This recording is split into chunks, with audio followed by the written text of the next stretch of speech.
Bye. Do you know who else will wait on? Like 5 minutes. But yeah, Pleasant Street sold. Closed the 8th. Do you know?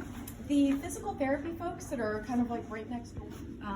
So they have, you know, like a doctor in place to our new home on Industrial Parkway. Jess, for those of you who we haven't met, executive director, been here since last August. I came on as the director of operations, and then in October as the interim executive director, and in January as the permanent executive director. So I came on after this project. This building had already been purchased and construction had begun. So I got handed this lovely building, and I'm really excited about it. I'm going to start just really right where we are. This is reception. It is not the biggest lobby, and that's okay, because a lot of what we're going to be doing has its own designated spaces. The fun of this building is it will no longer be the multi-purpose lobby like what we have now, where you have people who are trying to work. There's a desk stuck in the corner, sitting at the table, and do adoptions, and answer the phone, and talk to people who are admitting their pet, and deal with lost and found, and animal control officers in that one tiny space. This is just reception for people who are coming in to visit the animals. And right behind you guys is actually gonna be a little retail spot. So we are also gonna have you know, collars, leashes, some Midcoast Humane swag, all that good stuff. But otherwise, everything else is happening in a completely different area of the building. So reception, and directly behind, anywhere that's got do not enter on it, we're not gonna enter today. The vinyl floor is getting waxed. But that will be where phones get answered. So there will be no more standing at the desk trying to help somebody while looking at a person who wants help and going, those will be separate functions, no worries. And then as we stand here, dogs are that way, cats are that way, small animals are right through there. So I'm gonna start there, and we're gonna kind of be trailing, so I'm gonna park Marley in the middle, and then I'm gonna bring up the rear of folks to make sure we're all kind of following the same path. This is small animals. This is everybody who's not a cat or a dog. So all of our buns, all our guinea pigs, chinchillas, rats, etc. They get front and center, front stage. Today is a terrible day to be doing this because it's so dreary outside, but usually this is a nice, sunny, light and bright place. And you know, small animals, rabbits are the 3rd most surrendered animal in shelters across the US. So fun sheltering fact for you. So any shelter, most places, number 1 is cats, number 2 is dogs, number 3 is rabbits. So put them front and center, and hopefully they go nice and quickly. As we go this way, there's 2 kind of multi-purpose rooms right here. They're either going to be adoption counseling spaces if we need them to be, or they can be overflow small animals. I talked to a friend of mine at a different shelter a couple days ago, and he got 75 rats last week. Oh, wow. So it's nice to have a flex space for if we have one of those moments, we have somewhere extra to use. So that's what these are.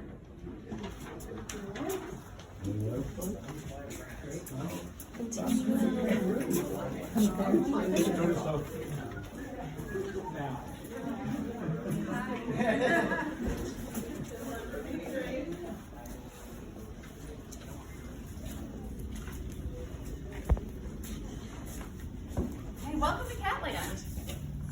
So this is the cat adoption floor that I'm sure you have noticed does not have cages. We've hit some very fun supply chain snags, and the housing that was supposed to come this week has now been rescheduled for the end of April. Oh, dear. Thank you, COVID. But these will be adoptable cat cages, and they are fiberglass and have quiet latches, so there's nothing on them that clangs or makes loud or metal noises when you have the cats move around or you close the cages, which I'm really excited about. They cost us a little bit more, but I think happy, healthy, not upset, and skittish kitties is well worth it. And it was one nice big island, but somewhere in this ceiling is actually an access hatch that goes to the mechanical system, so we had to leave room for a ladder to come down. So we just have a little gap. It's fine. Roughly how many cages are we talking about? So they are, that one does 1, 2, 3, 4 across and 4 up, front, back. So I think that one is 16, and this guy has 4 more per side, so 8 more, so 24. And behind you folks right there is a group cat room. And behind these folks right here are either meet and greet rooms or solo cat housing. We can use them in a couple of different ways. For those cats that are too much for a cage, but also really don't want to live with other cats, we get those. And they're almost always adolescent males. Every time I think of one, I'm like, too much for a cage, can't go to group room, adolescent male cats, but they can just live in these rooms, put in some cat furniture, and they get a little bit more room, space to run around without having to be with other cats, if they don't want to. Oh, I'm not done yet. Yeah, so not done yet. We got more. This is also a group room. So we got 2. And then as we go across the hallway, there's a huge room. It's called the vestibule room. Yeah. For, what's that? I had a question about Yeah. the cages. How tall are they, and do they have multiple levels for the I cats? don't remember the exact measurement, but I ascertained that somebody who is my height can easily get an arm into the back of the top one without having to stand on a step stool to get there. And what was your other question? Nope, that's it. Okay. So yeah, let's who are cat volunteers in here? And we actually have a place to keep supplies, which makes me really excited. Things that can actually live here to deal with this area instead of having to back and forth from the back end and beyond like we do now. And then we're gonna do a big circle. Let's go this way. Horseshoe. And the public will get stopped at those doors and cannot walk through this area. So they get kind of stuck on the adoption floor. Unlike Range Road, where you can kind of fish them out of wherever, these doors are keypad and they don't have the option of going through. So come on in.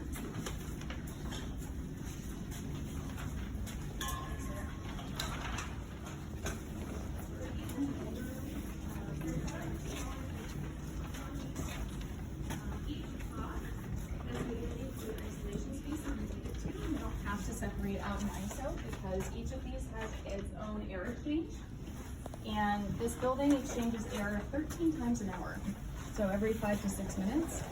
All the air in the room gets sucked out, purged to the outside, new outside air comes in, and it helps prevent the ick from spreading. So if somebody breaks with upper respiratory in that room, then we just close the door, hang the sign. That's the isolation room. They don't have to get taken out of their habitat and moved to a new one. Fun fact, cats hate stress. And they don't like spaces that they haven't gotten their smell all over, and every time you move them, it stresses them out, which makes them sicker. So the goal is we have much less disease spread, and they get to stay where they are. This is the support area for this part. So mop stain, 3-bay sink, no more washing litter pans in a grooming tub. We can actually wash, sanitize, and rinse, and everything stays in this nice Catland area. And this other side is exactly the same. So more hot,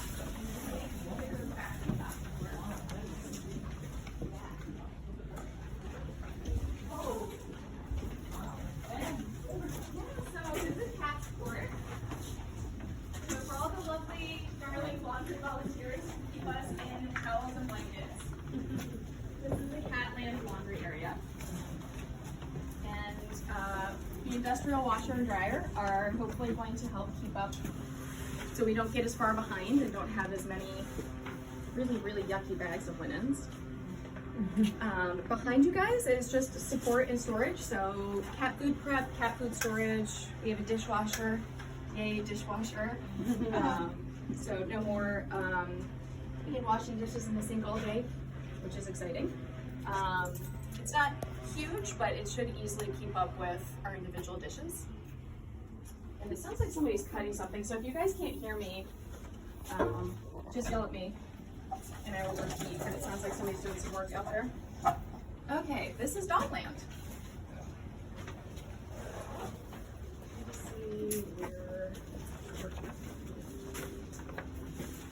I'm gonna go this way, right? I'm gonna go this direction. I'm not gonna get you right here, right?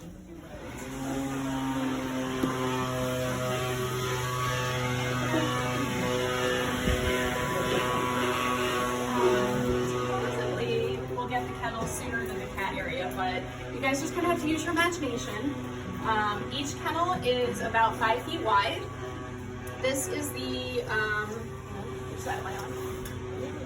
This is the cleaning run side, so this side will be 4 feet deep. So when you move the dogs back and forth, cleaning run side 4 feet deep, adoption side is 6 feet. So they get 6 feet and 5 feet wide. For comparison, range road is 3 and something, like 3.9 or 3.10. So everybody gets a little bit more space. There's not actually more runs, just everybody gets more room, and they're nicer cages.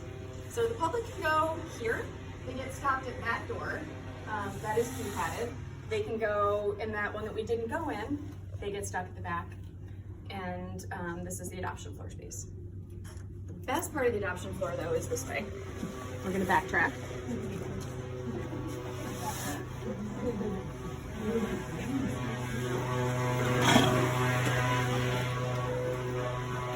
Backwards.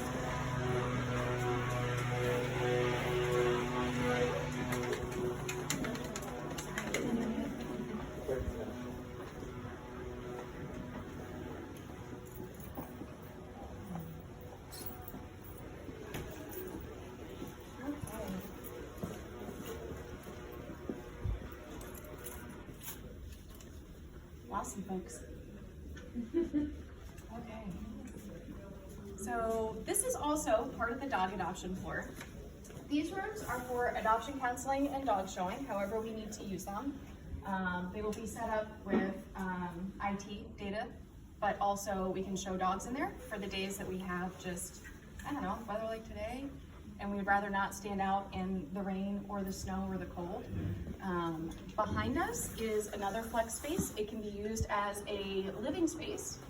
So for example, if we have large dogs, if we have litters of puppies that actually have to stay on site, which is never my preference, but sometimes we do, we can house them in there, or we can use it for meeting other dogs, people meeting and greeting.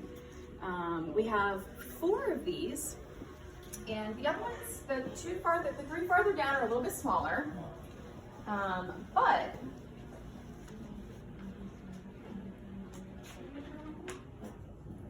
I'm still figuring out which ones have automatic lights and which ones have light switches.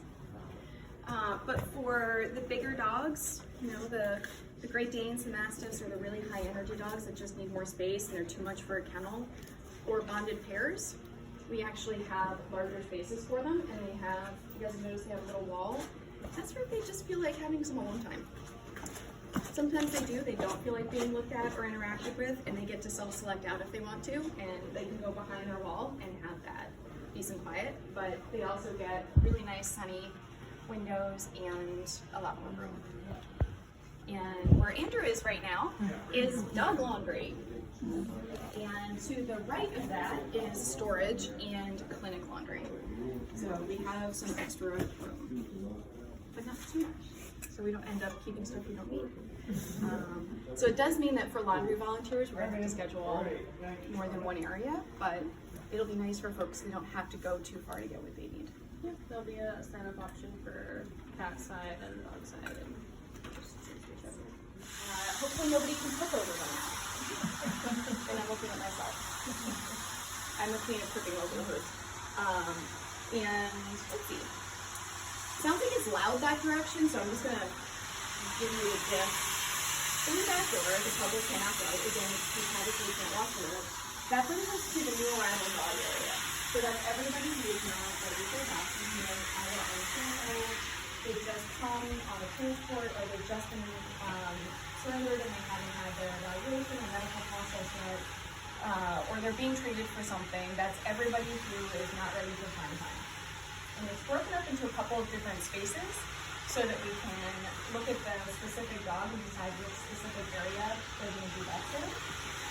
There's one nice long space that has really, really nice light, and it's bright, and it's basically, you're no problem, you get to go here. There's a much smaller ward that just has 4 runs in it, so when you get the quiet, shy, overwhelmed kids, they can go in there. And then the last space actually is indoor-outdoor runs for the dogs that we're not actually able to touch, who still need to have a good experience while they're with us, and that way they can still get outdoor time even if we're not able to move them. So let's go do this.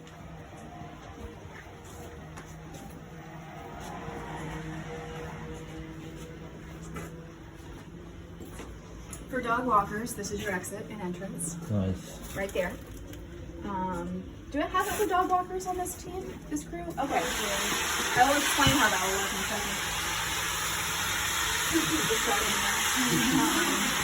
But that's in the arrival row, there's no pretty light. For actually daily walking, one of the difficulties with retrofitting the existing building is it doesn't necessarily have the existing mattresses in it. And for the record, it was going to be $4,000 to punch exterior doors into that. And instead, we're going to create a walker route that works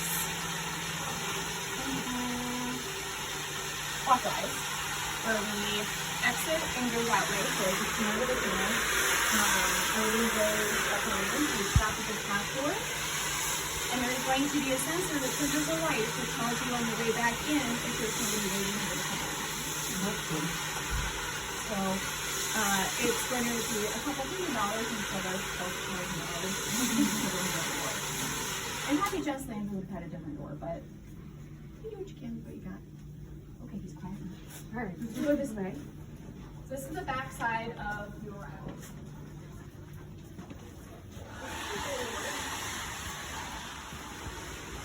That'll be the last thing that goes in because we have to fill up the basement. And the supply chain fund continues with the yards and getting materials to do the fencing. So we're currently struggling with that, but that will be the out for walking. This is the area that has indoor-outdoor runs. Yeah. This is the little ward. And it connects to the clinic. So if the vet is monitoring anybody, then this is a really easy area to keep them housed in.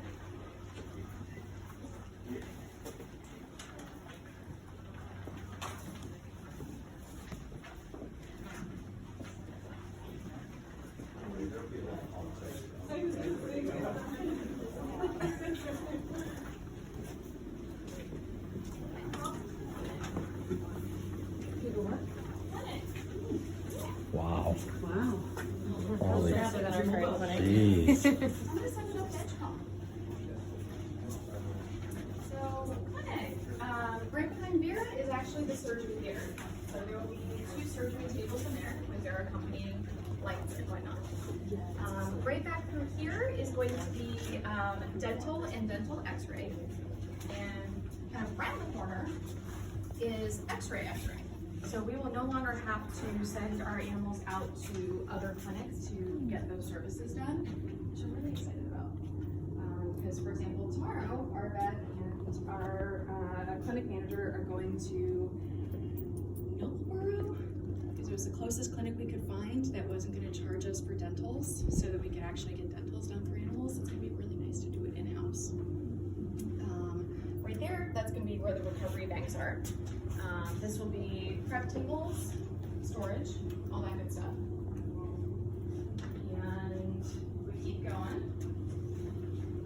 I love the soothing colors.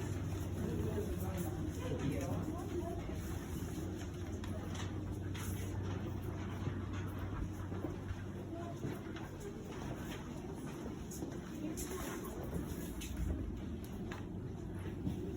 Yeah, it's a bit of an improvement. Just a bit. I was gonna say, have you seen our current clinic? No, but I can imagine. It was built in the 50s. To our admitting pet actually get some privacy and the opportunity to have that conversation without anybody else overhearing. Adoptions and admissions are not things that should happen in the same space. We also talk to people who are frequently not having the best moment of their life, and to be able to have that conversation with us privately, I think is the least we can do for them, and how we can. So we'll deal with the owner in the office space, and then animal care will come up, grab the animal, go right into the exam room that's in the same space, do their admission intake exam, and then take them through the night. This will be the 24-hour dog drop-off for animal control officers. They have access to our building 24 hours a day, if you didn't know. And hiding around this corner will be crate wash. No more trying to wash crates outside in the winter in Maine. Because you know it doesn't work? Doing that. This way we can actually clean crates without them freezing, which would be lovely. We'll drop off for cats. Just to confuse you, that's dog adoption. Exam room space for public animals. We have 2 of those. So, exam room. Public sits off the first door. And then this is all straight in. So, we'll have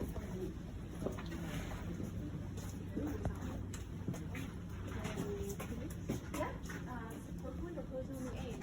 Yes. Yeah, well, closing schedule. So again,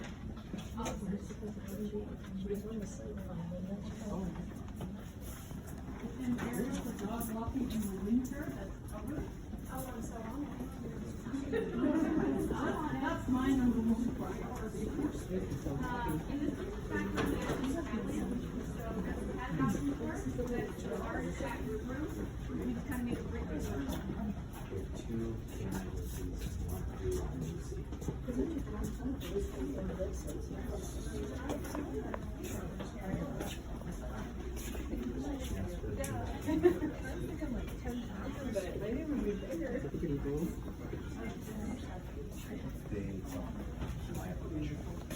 That hurts just watching it.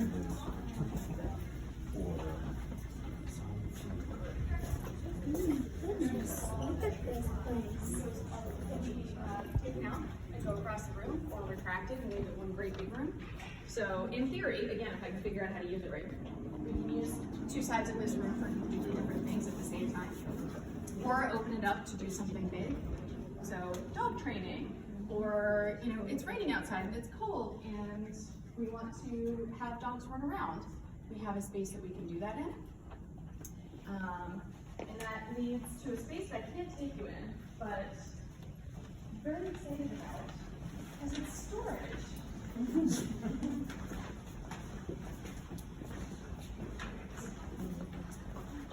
That's the big, most of our supplies live in that space.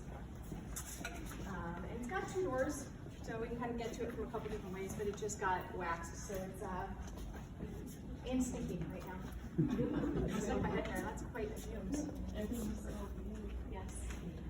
Other fun things about this room, so this used to be the MBNA call center before we purchased it, and we just gutted parts of it.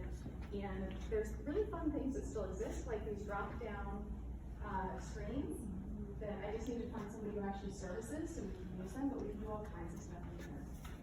We can use it for staff training, we can use it as an addendum to stuff that we do for public training, volunteer training, staff training.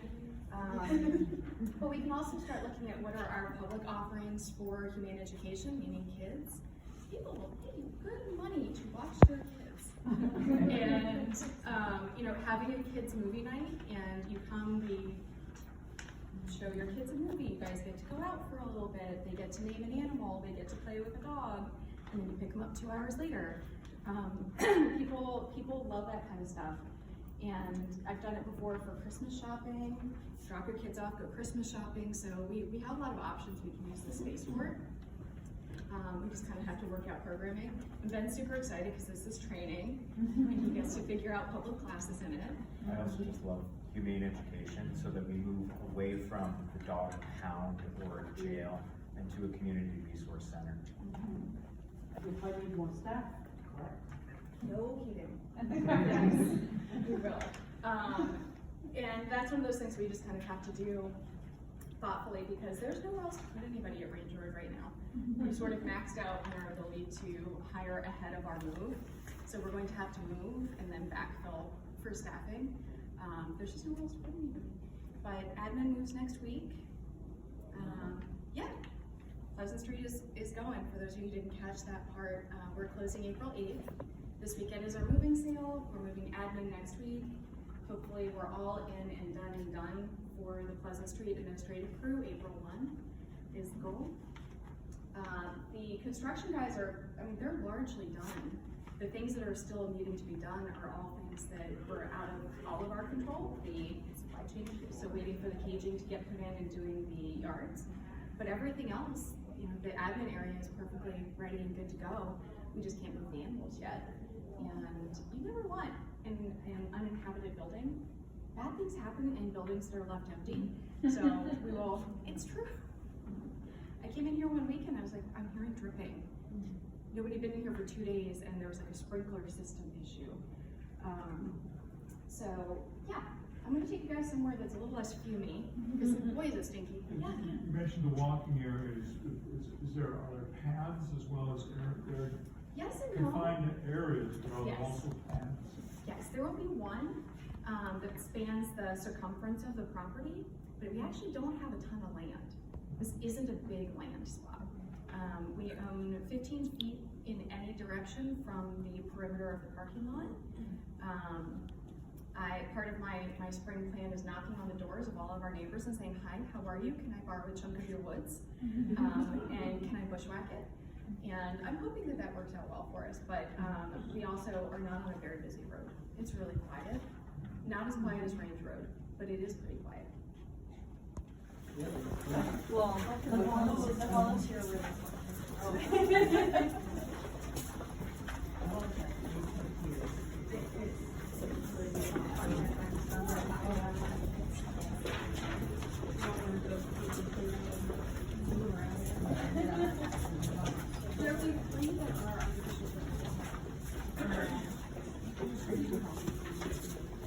It'll be a future plan.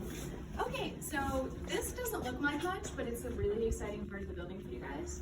This is the volunteer room. Yay! It doesn't have anything in it yet, but you guys, don't move back there, Ben. But here we'll actually have a space where you can leave your stuff when you come to volunteer. You can hang your coat up.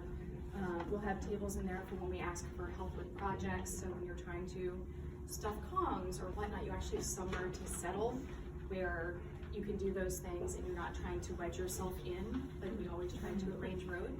And Marley will be directly across. So that will be her office space. And all that stuff is pre-existing storage, so we just left it in here. Where will we sign in? And your It'll be volunteer in room. the room, yeah, cool. Because you have one of those now. It's the volunteer room. And so orienting a little bit, if you go out at this door, right? That's the lobby. So the lobby, and then you come in, and then it's right in here. Just to confuse you, I've walked you in a really big circle. We're gonna head this way. These are the restrooms. Yeah, go to the work. Amazing.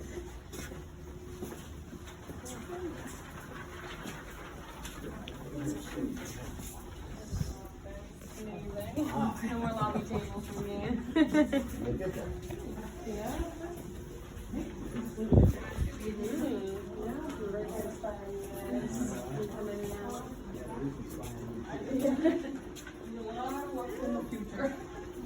So this is the staff break room. This is one of the rooms that we really didn't do anything with. It already existed. We just added some cabinetry, and we're going to pop the fridge in here. And the staff will actually have a space that they can be completely separate from the public and mentally check out on their break and take a real break without having to do it in a multi-purpose space like we do right now in the kitchen, where people are still working and it's this big and you're eating your lunch like this. But why is it bigger than the volunteer room? That's a great question. Because they work here. 8.5 hours a day. Also going in here, somebody was asking me about the furniture superstore. They donated a couch, so that will go in here so staff can actually have a comfortable place to sit. So where we're gonna go next was a big hallway that was just dead space. And I'm not a huge fan of big hallways that are dead space. we're animal welfare folks. We make do with very small spaces and make them do things for us. So this actually got turned into a behavior space because directly out that door is a parking pad.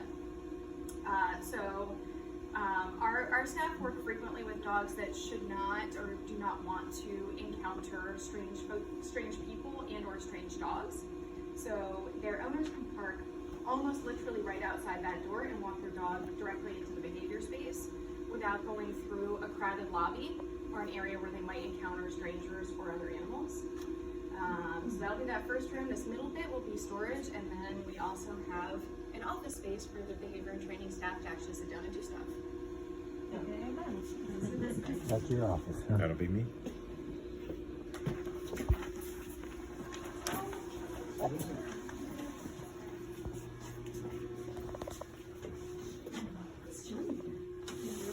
They're gonna have a lot of signage.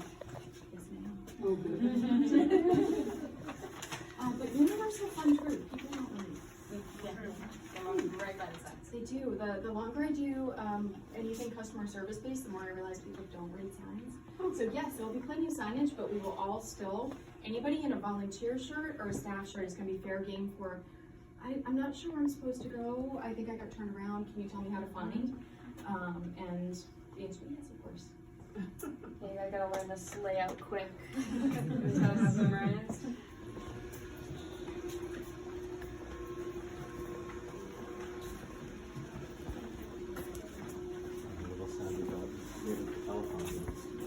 Yes. That wasn't my goal. I would have left them there so people could sit in actual exercise.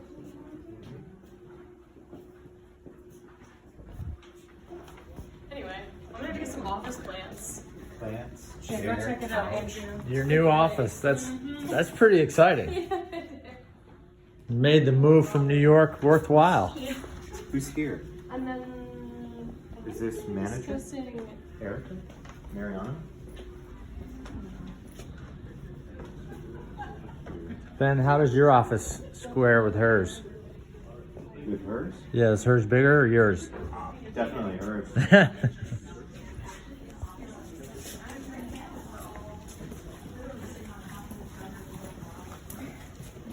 Giving people the opportunity to actually close a door and concentrate is this novel concept, but it's really exciting.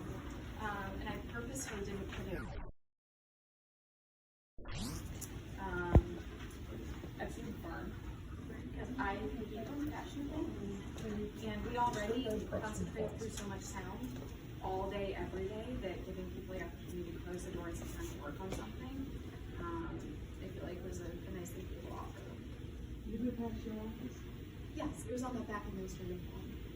So the administrative section, that back wall, we didn't do a whole lot to.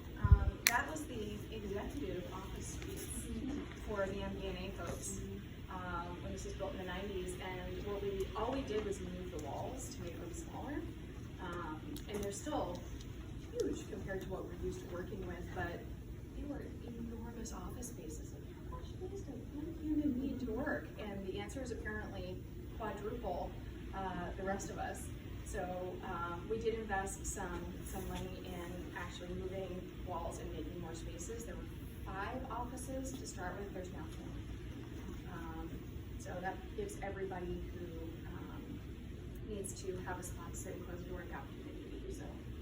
Very happy with that. A cute idea, I think, would be if these people come in, have an artist come and draw kitties on one side and doggies on the other. You know, like.